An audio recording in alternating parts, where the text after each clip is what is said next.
एक विक्षेप हमारे इतिहास में डाला गया कि हम भारतवासी हजारों साल से गाय का मांस खाते रहे हैं। अब हजारों साल से कोई देश गाय का मांस खाता रहा हो, उस देश में गो हत्या को बंद कराने के लिए कोई अपना बलिदान कैसे दे सकता है? फिर एक मिनट के लिए आप ये सोचो कि अगर भारतीय समाज गाय का मांस खाने वाला समाज है, तो फिर भारतीय समाज में गोरक्षा का आंदोलन क्यों होना चाहिए?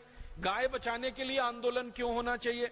गाय की रक्षा करने के लिए हमारे नागरिकों ने अपना जीवन दिया है, वो जीवन उन्हें क्यों देना चाहिए? हमारे इतिहास में तो एक बहुत बड़ा उदाहरण मिलता है अमर शहीद मंगल पांडे का, जिन्होंने गोरक्षा से आंदोलन की शुरुआत की और देश की आजादी का आंदोलन वो बन गया पूरे भारतवर्ष में, और उसने आग लगा दी पूरे देश को।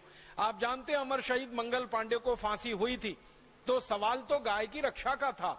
जब मंगल पांडे अंग्रेजी सेना में नौकरी करने के लिए भर्ती हुए बैरकपुर की छावनी में, जो कोलकाता के नजदीक है, उनको किसी ने बता दिया कि आप जो कारतूस मुंह से खोलते हो, इसमें गाय की चर्बी लगी होती है, और अगर आप कारतूस मुंह से खोलते हो उसमें गाय की चर्बी लगी होती है, तो आप तो गोरक्षा की बात करते हो, फिर ये कैसे होता है? तो मंगल पांडे को तो विश्वास नहीं हुआ। उन्होंने एक अंग्रेज अधिकारी को पूछा, जिसका नाम था मेजर जनरल ह्यूसन को मंगल पांडे ने पूछा कि क्या ये बात सच है कि हमको जो कारतूस दिए जाते हैं उस पे गाय की चर्बी लगी रहती है? मेजर जनरल ह्यूसन ने ना हाँ कहा ना कहा। मंगल पांडे ने फिर पूछा, फिर उत्तर नहीं मिला, तो उनको गुस्सा आ गया और उनके हाथ में जो बंदूक थी, राइफल थी, उसको उन्होंने चला दिया और ह्यूसन को मार डाला। ह्यूसन की हत्या हो गई। और ये काम मंगल पांडे ने बहुत सोच समझ के किया था, पूरे होशो हवास में किया था और विवेक के साथ किया था। और ये घटना घटित हुई, आप जानते हैं, 29 अप्रैल 1857 को। मंगल पांडे को गिरफ्तार करके फिर उनके ऊपर मुकदमा चला। उस पूरे मुकदमे की सुनवाई के दौरान मंगल पांडे ने जो सबसे बड़ी बहस की, उन्होंने अपना वकील नहीं किया था, खुद अपनी बहस की, और उस बहस में वो बार बार ये कहते रहे कि मेरे भारत की जमीन पर अंग्रेज आए, हमारे देश पर उन्होंने कब्जा किया, हमारी गौ माता की हत्या की, हमको गुलाम बनाया, हमारी लूटपाट की, हम ये बर्दाश्त नहीं कर सकते।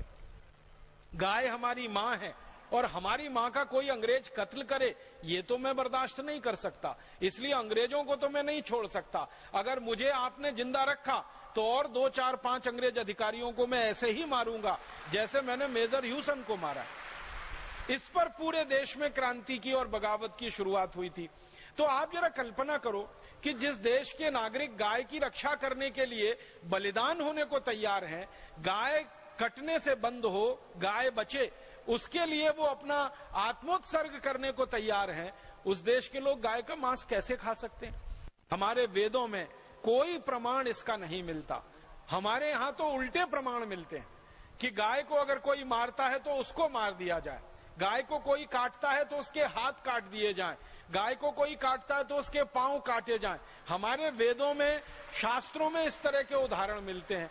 तो जिन वेदों में, उपनिषदों में, अन्य शास्त्रों में गाय को कत्ल करने वाले को फांसी दी जाए, ऐसे उदाहरण मिलते हों, वहां कैसे संभव है कि गाय की हत्या करने वाले लोग हों या गाय का मांस खाने वाले लोग हों? अंग्रेजों ने ये सारा विक्षेप हमारे शास्त्रों में भरवाया।